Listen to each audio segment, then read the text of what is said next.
उमेदवाराच्या पोस्टरवरून लिंबू नारळ भात उतरवलाय। बारामती आमराई भागातील प्रभाग क्रमांक 14 मधली ही घटना आहे। शरद पवार गट आणि वंचितच्या उमेदवारांवर अघोरी कृत्य करण्यात आल्याचं पाहायला मिळतंय। या संदर्भात मंगलदास निकाळजे यांच्याशी बातचीत केली आमचे प्रतिनिधी नवनाथ बोरकर यांनी।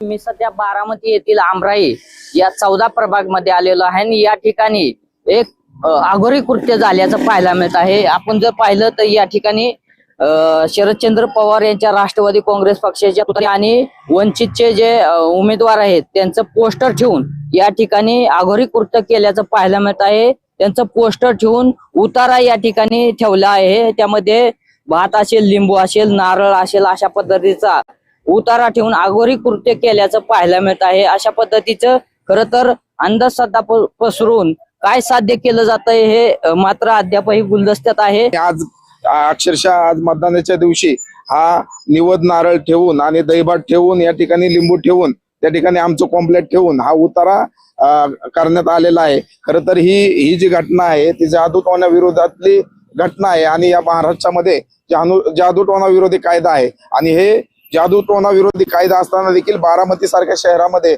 अशा पद्धतीनं आम्हाला रोखण्यासाठी या ठिकाणी हा उतारा ठेवण्यात आलेला आहे। आमची रिक्षा जी फोडण्यात आलेली आहे त्याच्या देखील अज्ञातांनीच ती रिक्षा फोडण्यात आली होती, त्याचा देखील शोध अद्यापपर्यंत लागला नाही, तर त्याचा देखील शोध लागावा अशी आमची विनंती आहे। नवनाथ बोरकर, जय महाराष्ट्र न्यूज, बारामती।